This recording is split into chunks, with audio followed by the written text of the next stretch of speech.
Narito na ang mga malalaking balitang Central Luzon ngayong araw. Higit kalahating milyong pisong halaga ng high-grade marijuana nasabat sa Clark Report.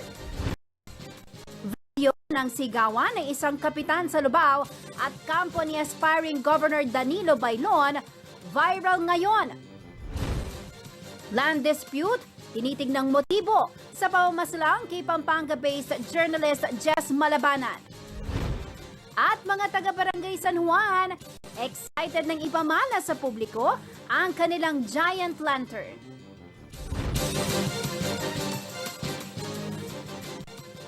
Magandang gabi ka rin ngayon. Ako po si Jennifer Salenga. Oras na para sa mga may init na balitang Central Luzon. Viral po ngayon sa social media ang video kung saan makikita ang sigawan sa pagitan ng isang barangay captain sa Lubao at coordinator ni aspiring Governor Danilo Bailon. Nagsimula raw ang tensyon matapos pigilan ni CAP ang relief operations sa kampo ni Bailon. Depensa naman ng barangay official, umiiwas lang siya sa mass gathering na pwedeng pagmulan ng hawaan ng COVID-19.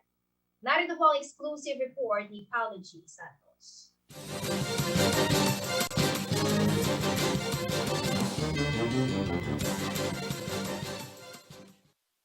December 11, 2021 nang ilabas ang video na ito ng online newswire ng EuroTV News.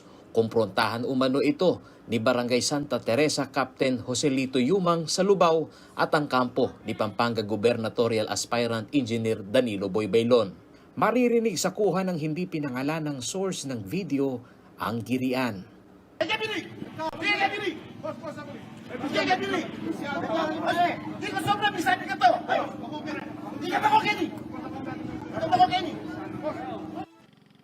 Nagtungo ang CLTV News Team sa Barangay Santa Teresa upang kumpirmahin ang nangyaring komprontasyon.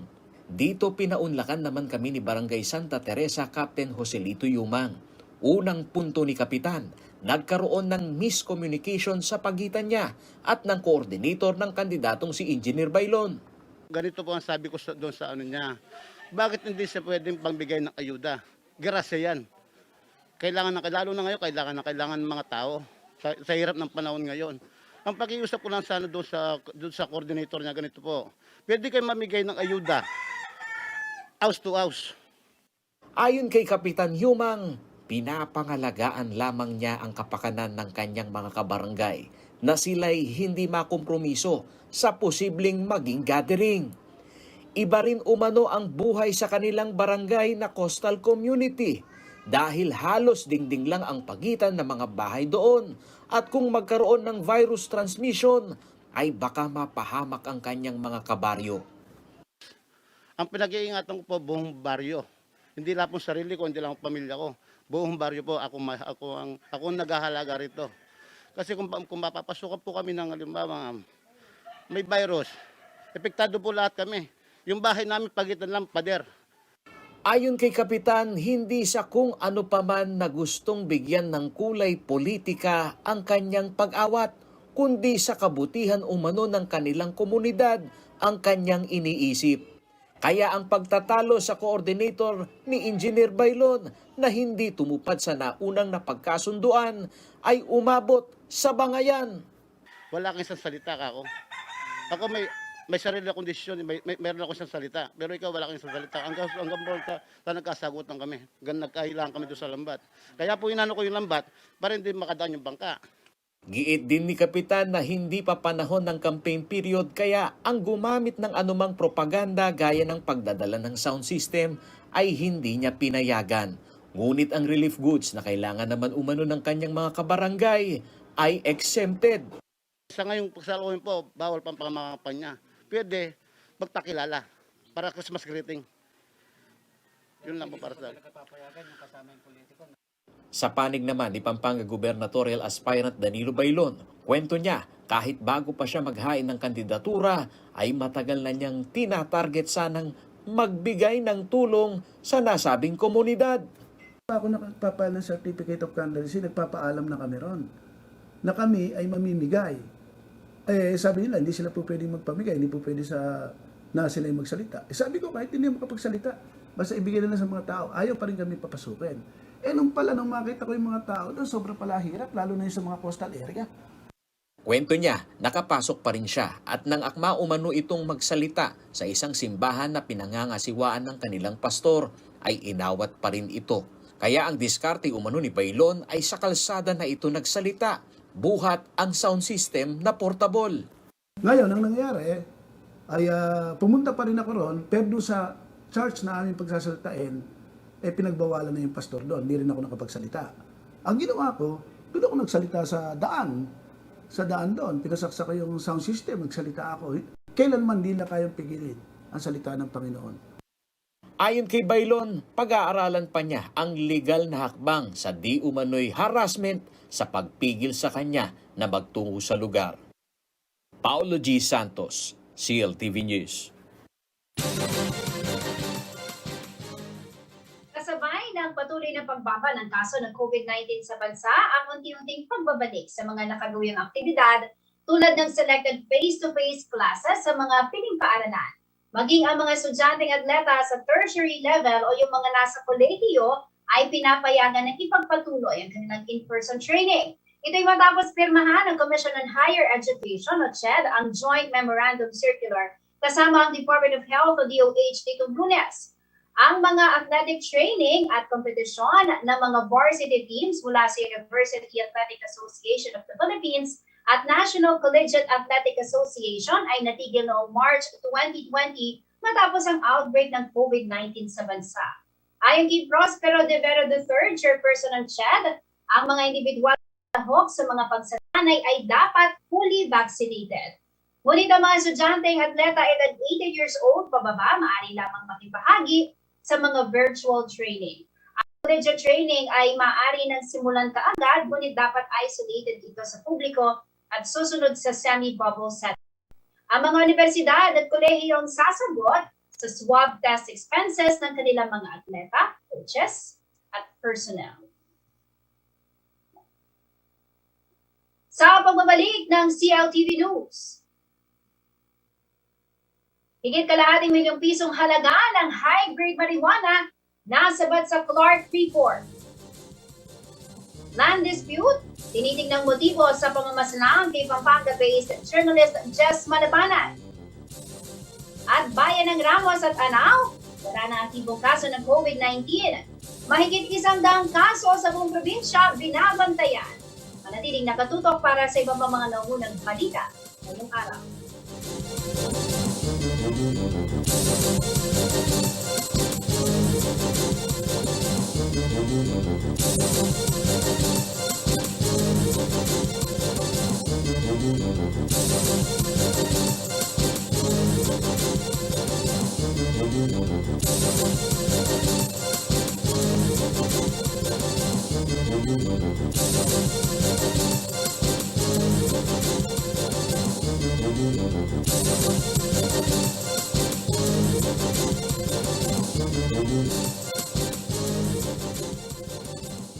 Nagbabalik ang CLTV News at sa iba pa mga namunang balita, aabot po sa mahigit kalahating milyong pisong halaga ng posh o high-grade marijuana ang nasabat ng mga otoridad sa Clark Freeport, Pampanga.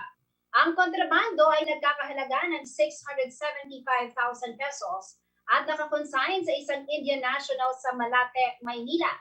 Nagkasa ng controlled delivery operation sa mga ahente ng Philippine Drug Enforcement Agency Anti-Narcotics upang arestuhin ang suspect na kinilalang si Yogesh Sahijwani, 40 taong gulang.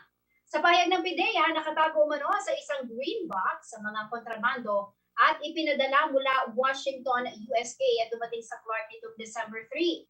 Ayon pa sa PIDEA, nasa 500 gramo ng posh na nakasilid sa 15 plastic sachets ang nakumpiska sa operasyon. Ang suspect naman ay sasampahan ng kasong paglabag sa Comprehensive Dangerous Drugs Act of 2002. Nangyari ang operasyon matapos naman masabat din sa Clark ang mga 40 drugs kamakailan. Sa ibang balita, away sa lupa ang tinitingnang anggulo ng mga otoridad kaugnay po ng pagkakapaslang sa Pampanga-based journalist na si Jess Malabanan. Isinantabi na rin ng Presidential Task Force on Media Security ang posibilidad na may kinalaman sa trabaho ang pamamaril sa veteranong mamamahayag. Isang Special Investigation Task Force na rin ang binuo upang mas mapabilis ang investigasyon sa krimen. Si Reniel Pawid ang report.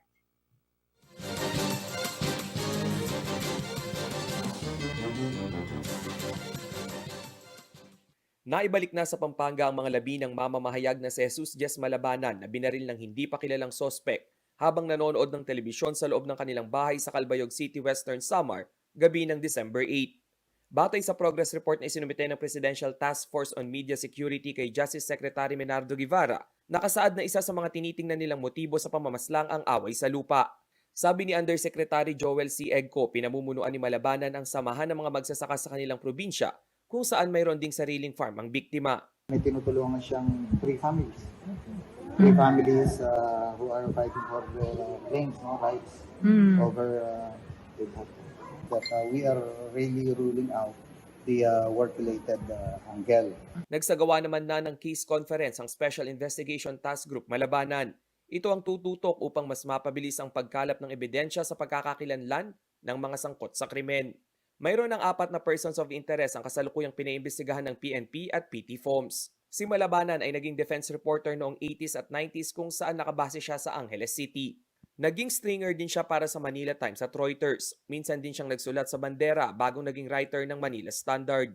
Samantala, nakatakdang magsagawa ng parangal ang mga miyembro ng Pampanga Press Club para kay Malabanan sa darating na linggo. Reniel Pawid, CLTV News.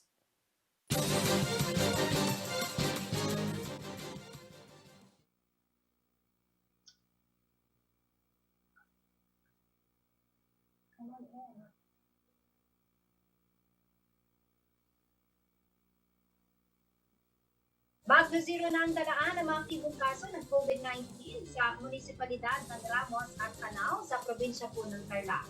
Ang active COVID tally ng lalawigan na minsang pumalo sa higit 3,000, nasa 109 na lamang ang binabatayang kaso.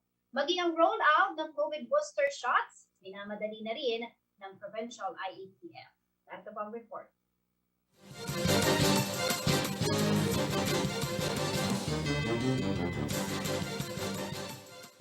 Sa patuloy na pagbaba ng COVID-19 cases sa buong bansa, ramdam na rin ito maging sa ilang bahagi ng Central Luzon. Sa probinsya ng Tarlac, 2 sa 17 munisipalidad nito ang nag-back to zero na ang active COVID tally. Nitong December 10, ang bayan ng Ramos at Anao ay wala nang naitalang bagong kaso ng COVID-19 at recovered na rin ang kanilang mga pasyente na nag-positive sa virus. Ang gumagandang sitwasyon, iniuugnay ng Provincial IATF sa steady at mabilis sa vaccination rollout. Anong paraan para maging ligtas? Bakuna. Nakita na natin sa buong mundo, it is an effective way to fight COVID. Kalahating milyong Tarlakenyo na ang fully vaccinated habang higit 270,000 na naghihintay ng kanilang second dose. Nasa 50% na ito ng kanilang herd immunity population. Dahil sa gumagandang vaccine supply mula sa national government, umarangkada na rin ang rollout ng booster shots para sa mga frontliner at may comorbidities. Itong areas ang para sa booster shot vaccination drive. Sa mga nais makipag-ugnayan kaugnay ng vaccine rollout sa Tarlac, maaaring tumawag sa mga nasabing numero. As of December 10, 109 na lamang ang active cases sa lalawigan. Malayong-malayo sa higit 3,000 kaso noong mga nakaraang buwan. Kasama si Reniel Pawid, JM De Jesus, CLTV News. Sa pagbabalik ng CLTV News, gas attendant na naghintay ng 1 buwan para maisoli ang nag-ikot sukli ni DOTR Assistant Secretary Libiran, pinagiliwan ng mga netizen. Manatiling nakatutok at magbabalik CLTV News.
Nagbabalik ang CLTV News. At sa iba pa mga naunang balita, napahanga ng ating kabayan na gas attendant ang mga netizen dahil po sa kanyang pambihirang katapatan. Matapos kasi ang halos isang buwan, nagawa pa niyang isoli ang naiwang sukli ng customer na nagpakarga sa kanilang estasyon. Ang customer pala, si Department of Transportation Assistant Secretary Hope Goddess Libina. Narito po ang kanyang kwento.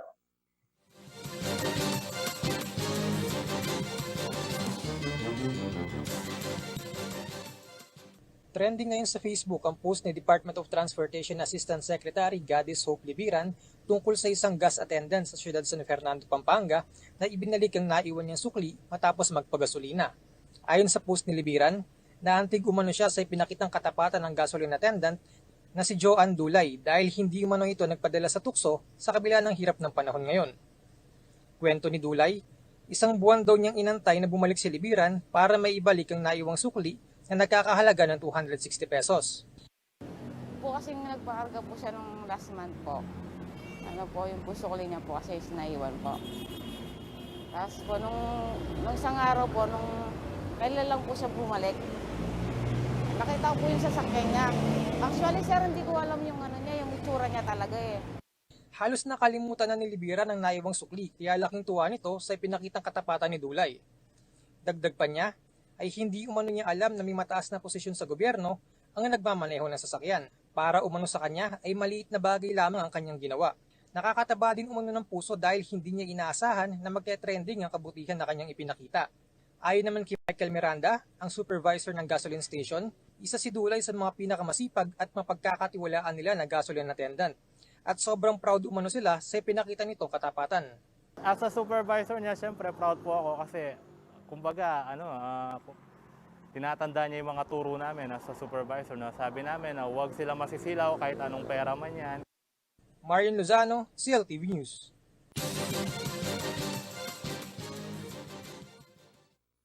Labis ang tuwa ng mga individual sa munting tahanan ng Nazareth sa Mabalacat City, Pampanga matapos po silang handugan ng pamasko ng mga reservists ng Philippine Air Force mula sa 2nd Air Reserve Center.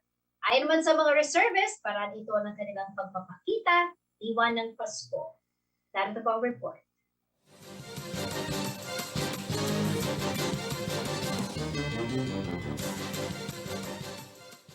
Maagang pamasko ang handog ng 2nd Air Reserve Center o 2nd ARCEN na Philippine Air Force ngayong Martes sa munting tahanan ng Nazareth.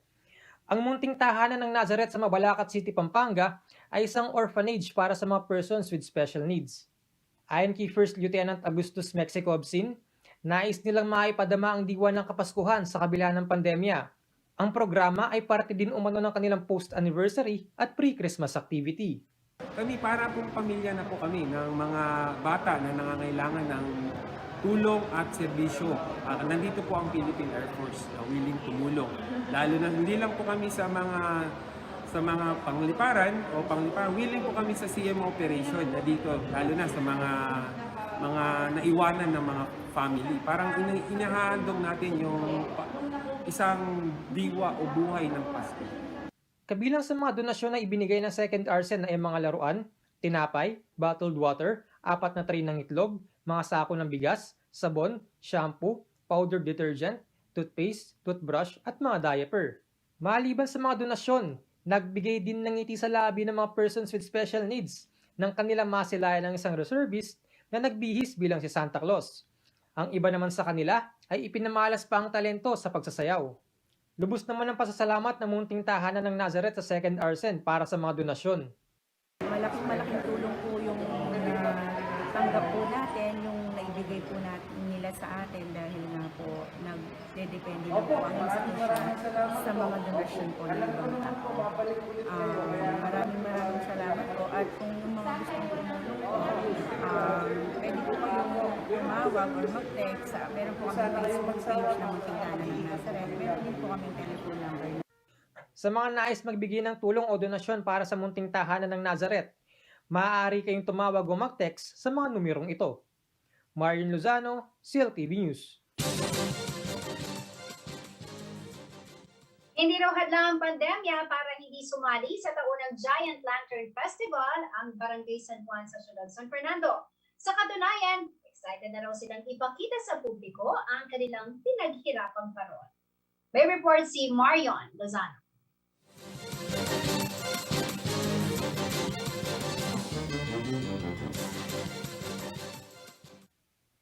Hindi na makapaghintay ang mga taga-barangay San Juan sa siyudad San Fernando, Pampanga na ipasulya pang ipinagmamalaki nilang higanting parol sa Giant Lantern Festival 2021. Ayon kay Kapitan Claro Tolentino, malaki ang kanyang pasasalamat sa kanilang mga benefactors at lantern maker dahil sila ang pinakasusi para mabuo ang higanting parol ng kanilang barangay. Ayon pa kay Tolentino, sinisimbolo ng kanilang higanting parol ang pagbangon sa kabila ng umiiral pa rin na pandemya. Kaya naman siniguro niya na patuloy na makikilhok ang Barangay San Juan sa tao ng Giant Lantern Festival kahit na ano pang pagsubok ang kanilang kaharapin. Siyempre po, proud na proud ngayon, lalo na nagka-pandemic. Pagkatapos ito po, lalong gumanda. Hindi po ba magiging proud sa amin yan? Nasa pandemic tayo, pero ngayon, tinatayo natin ulit itong parol ng San Juan. Pagkatapos, pinaganda pa lalo. Hindi po ba? Ang 26-year-old na lantern maker naman ng San Juan na si Martinio Flores ay isa sa mga pinakabatang lantern maker sa siyudad San Fernando. 14 na taong gulang pa lamang umano siya ay tinuturuan na siyang gumawa ng giant lantern ng kanyang ama na si Arnel Flores na siya namang lantern maker ng Barangay Telabastagan. Natuto akong gumawa ng parol, yun, unang-una sa papa ko nga talaga. Tapos siguro, yun, God-given talent nga. Kasi nung mga bata ako, yun nga, yung mga nasa 8 years old ako, nangingialam ako sa mga gamit ni papa ko sa pag nagtatrabaho siya. Tapos nakita niya na parang talagang ano ko din yung pagpaparol. Tapos nung mga nasa 10 years old ako, tinuruan na niya akong gumawa ng parol. Tapos nung mga 14 to 15 years old na ako, pati na giant lantern, tinuruan na niya akong gumawa.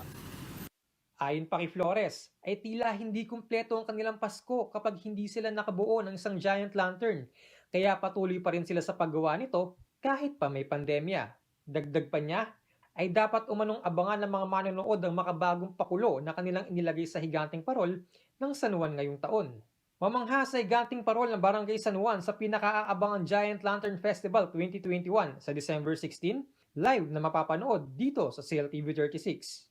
Kinukumbida po namin kayong lahat na sana panoorin nyo itong Giant Lantern itong darating na December 16. Lahat po ng mga telebisyon o cellphone, makikita nyo po yan. Pati na po yung sa ibang lugar, sa ibang bansa ay makikita po yan. Kami po ay proud na sana panoorin nyo po, lalong-lalo na po itong sa amin na paggawa ngayon. Dahil dito ngayon, makikita nyo po lahat ng improvement na ginawa para po dito sa Barangay San Juan na Giant Lantern. Marion Lozano, CLTV News.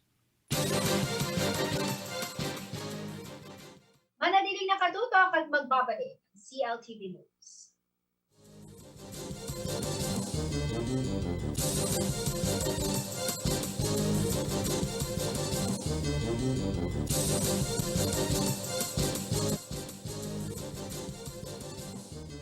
Nagbabalik ang CLTV News. Sa punto po ito, mga karehiyon, makakasama po natin sa ating programa si Attorney Elmo Duque, ang Assistant Regional Director ng COMELEC Region 3 para pag-usapan po natin ang paghahandang ginagawa ng COMELEC para sa nalalapit na eleksyon. Attorney, magandang gabi po sa inyo. Welcome po sa CLTV News. Magandang gabi, Jen, at ang mga masugid na taga-subaybay sa programa ito. Magandang gabi sa ating lahat. Kumusta po ang COMELEC? No? Kumusta po ang inyong inyong pong paghahanda para sa nalalapit na halalan, Attorney? Okay, yung ating mga opisina ay nakahanda na sa mga tinatawag natin na listahan ng mga botante so far as tapos na ang ating mga ERBs. Ang pinaghahandaan natin ay pagpasok ng election period itong January 9, 2022. Mm-hmm. Yun ang pagpasok ng tinatawag natin na mga yung gun ban natin. Kaya nagkaroon na kami ng pagpupulong sa kapulisan at ang AFP para talakayin yung seguridad ng mga high-risk individual at saka mga frontliners, mga law enforcers. So, Naganap na sa itong buwan na ito ang pagpupulong na nauukol sa application ng mga gun ban exemption at saka mga security personnel natin or yung magiging bodyguard ng mga high-risk individual. Jen. Alright. Speaking of seguridad ho, no, dahil nga papalapit na ng papalapit ang eleksyon at recently, attorney, meron pong nangyaring insidente ng pamamaril, ano? Kung saan isa pong konsihal ang involved dito sa shootout na to. Yung nangyari po, no, sa San Simon, I'm sure you are aware of it. Yung po ba, attorney, as early as now, makikita po ba natin na ito ay parang may kinalaman na sa eleksyon? Yung tinatawag natin na kaganapan sa San Simon ay isang police matter na kung saan ang mga investigatory arm ng ating gobyerno at prosecutory arm ng ating gobyerno ay silang namamahala sa bagay na yan. At ire-report yan ng ating kapulisan later on sa ating mga pagpupulong kung yan ay may kinalalaman nga sa halalan na hinaharap natin o yan ay may ibang bahid kung bakit binaril ang nasabing personalidad, Jen. Pero kaugnay po nung paglalabas ng mga hotspots, ito po yung mga lugar, no? PNP rin ho ang nag-identify nito, attorney, tama po ba? Joint yan kasi nga meron tayong tinatawag na regional, provincial, national, regional, provincial, city and municipal security control centers natin. So sila yung nagpupulong, nag-uusap, naghihimay sa mga kaganapan at ang mga kanilang mga investigasyon na nauukol sa kaganapan sa isang lugar. Kung ito nga ba ay kailangan i-escalate natin sa isang kalagayan na kung saan medyo bigyan natin ng pansin ng mas maigi kaysa yung mga iba parang nasa normal lang na kalagayan. So yun ang ating tinatawag na joint effort. So tatlo yung nag-usap, PNP, AFP, COMELEC. Jen. Pero normally po, attorney, kailan po inilalabas itong mga listahan na to for Central Luzon? Napag-usapan na po ba kung kailan po ilalabas ito pong listahan sa mga hotspots area for elections? By practice, Jen, napag-usapan na namin yan noong RJSCC namin bilang by way of review doon sa historical data na ng mga kaganapan ng mga nakaraang mga halalan.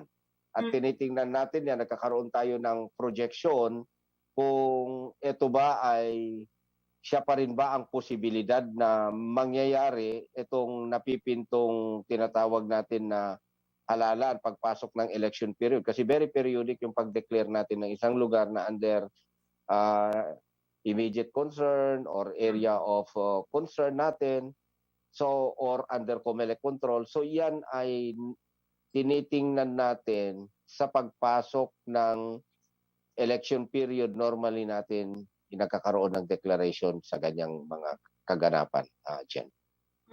Alright. Ngayon pa lamang po, attorney, marami na po tayong nakikitang posters, ano? At sad to say, ito po, matagal na kong alam, no, ng mga politiko to, pero meron pa rin na isinasabit, halimbawa, yung kanilang mga posters sa mga halaman. And recently, ito po, magandang balita dahil ang DNR, no, dito po sa Central Luzon, kumilos, ano, at pinatawan ng karampatang violations yung mga gumagawa nito, particularly in Angeles City. Ano kung masasabi ho ninyo sa ganitong effort, no, na ginagawa ng DNR? Pero itong mga posters na to, attorney, hindi pa po ito ipinagbabawal as of this time. Okay. Yung Fair Election Act Republic Act 9006 shall take effect pagdating ng election period, which is January 9 up to June 8. So yun yung period na umiiral ang mga batas natin. Okay. Ngayon, pagtungtong sa bagay na yan, dahil wala pa naman tayong election period, definitely that law is not in effect. So may relasyon man sa politika, ang mga nakikita natin mga tarpulina, walang kapangyarihan ng COMELEC para makialam sa mga bagay-bagay na yan. So basically, nasa ahensya lamang ng DENR na palisiya yan kung sila ay magpapatupad ng mga pagtanggal, pagbawal ng mga pagdikit ng anumang mga advertisement sa mga punong kahoy or anuman na mga kanilang tinala na bawal na lugar kung saan maglagay ng mga campaign ads or advertisements or any propaganda, Jen. All right. Ang start po ng campaign or ng election period is January 9, ano? Hindi, election period. Pero yung campaign period natin will begin on February 8, national yan. Tapos doon din tayo sa tinatawag na local sa March 25 din. Meron na po bang malinaw na panuntunan kaugnay po nitong campaign period na ito, attorney? Kasi alam naman po natin, panahon pa rin po ng pandemya, ano, and I'm sure malaking adjustment ang mangyayari, ano. So as early as now, ano po yung mga pwede at hindi po pwedeng gawin, no? Comes February 8 for national and of course March 25 para po sa local positions. Okay, Jen, doon sa tinatawag natin na local election natin, sa campaign period natin, meron tayong dalawang COMELEC resolution na nag-i-implement ng provision ng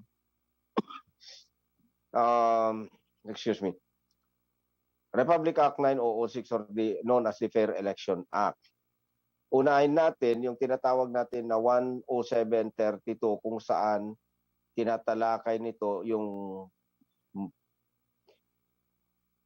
face-to-face or in-person campaigning. Ayan. So 10732, siya yung naggagovern sa mga gawain na ito.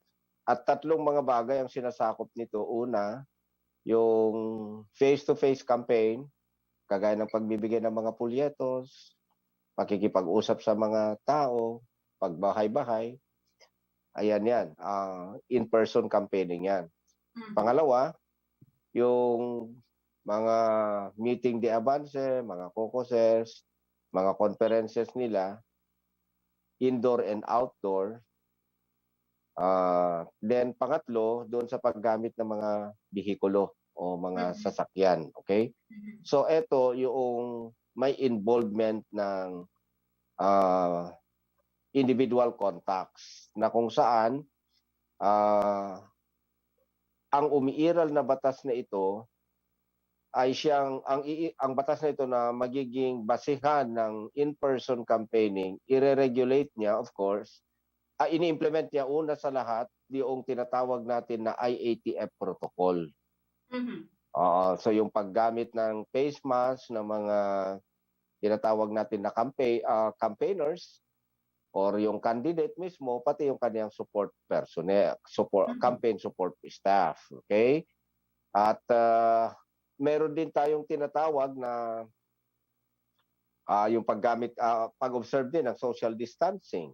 Yung bawal maghalik-halik, bawal pumasok sa loob ng pamamahay, ganon, bawal yung handshake, bawal yung hugging, mga ganon. So, yun ang mga prohibitions which is actually being implemented by the IATF at ina-adapt ng COMELEC yan bilang protocol doon sa pangangampanya. Ngayon, meron din tayong tinatawag sa IATF na kategorya ng isang lugar or mga alert level. So, may alert level 1 to 5 tayo doon sa tinatawag natin na umiiral na protocol ng IATF sa pandemya. Sa kapanunan ng pandemya. Ngayon, ang COMELEC naman, nagtatag din ng tinatawag natin na committees, tinatawag natin na National COMELEC Campaign Committee, Regional, COMELEC Campaign Committee, tapos provincial, COMELEC Campaign Committee, tapos meron tayong city, COMELEC Campaign Committee, and municipal COMELEC Campaign Committee. Ang mga ito ay binubuo ng COMELEC, official bilang namumuno, at sinusuportahan siya ng AFP, PNP, DILG at saka DOH para sila ang mag-implement, sila ang mag-monitor, sila ang mag-supervise sa conduct ng mga kandidato at ang kanilang mga support personnel, campaign support staff kung may paglabag ba sa provision ng COMELEC Resolution 10732. At karagdagan dito, meron din tayong tinatawag na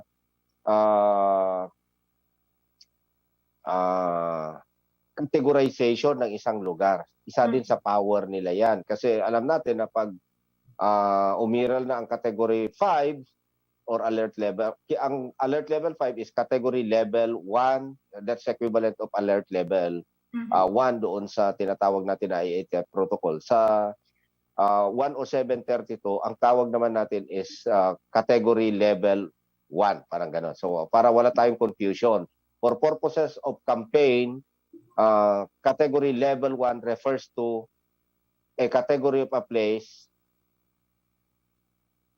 for political or for campaign purposes, not for purposes lang ng IATF matter. Okay? So ganun po yung pagkabalangkas ng tinatawag natin ng 10732. So may power po ang nasabi nating committee para i-monitor at inaatasan din ng mga barangay officials para sila ay mag-monitor, mag-submit ng mga report nila doon sa kaganapan ng pangangampanya ng bawat kandidato at kanilang mga support staff sa kanilang mga lugar.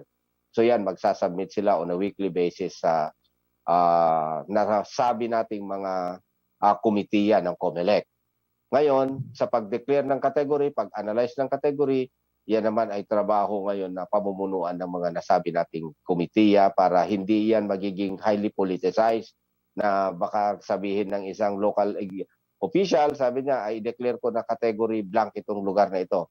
So, it will be balanced or it will be tempered by the COMELEC Campaign Committee. Okay. All right. Siguro po, Attorney, we will invite you once again para pag-usapan pa po yan at wala na po tayong oras. Maraming salamat po sa inyong panahon. Patuloy po makikipag-ugnayan ng CLTV sa COMELEC para po sa update, kaugnay po nitong paghahanda ng COMELEC Region 3 sa papalapit na election. Maraming salamat po, Attorney Duque. Maraming salamat, Ma'am Jen. Ingat po kayo, sir, and God bless you po. Mga karehiyon, Attorney Elmo Duque, Assistant Regional Director ng COMELEC Central Luzon. Samantala, sa punto po ito, alamin naman natin na magiging lagay ng panahon bukas mula kay Ginoong Manny Esguerra, ang Chief Weather Forecaster ng Pag-asa Clark.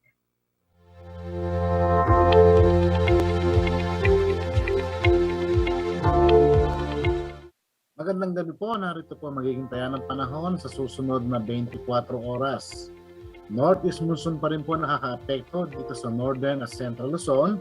Samantalang ang Eastern Visayas po, Caraga at Davao Region ay naapektuhan na po ngayon ng trough o extension nitong tropical storm na si Rai.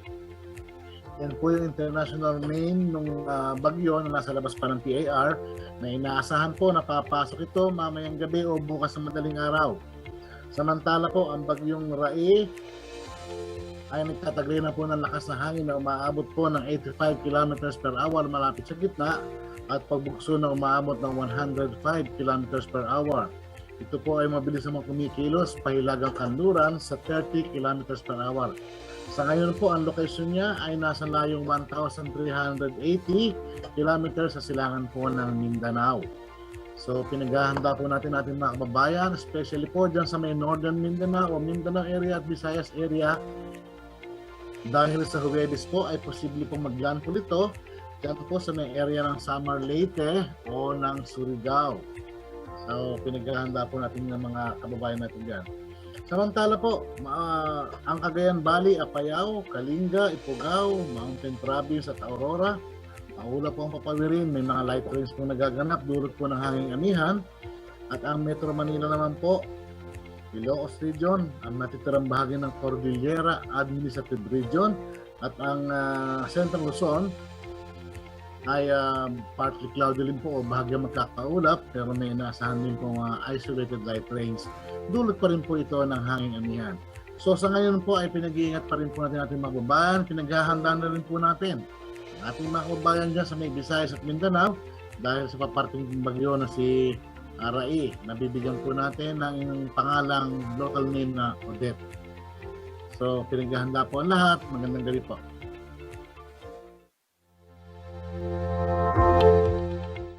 Yan ang mga balitang nakalap ng CLTV News. Para sa karagdagang detalye, maaari niyong i-follow ang aming social media pages. Facebook at CLTV36 Official and at CLTV36 News. Twitter at CLTV36. Instagram at CLTV36 Official. Kung nais niyo pong balikan ang mga programa ng CLTV, pwede niyong bisitahin ang aming YouTube channel at CLTV36 Official at ang aming website www.cltv36.tv. Mapapanood din ang mga programa ng CLTV nationwide via Signal Channel 115 at sa ating 39 cable partners. Kasama po ang buong pwersa ng CLTV News and Current Affairs. Ako po si Jennifer Salenga. Maraming salamat po mga kanehiyon.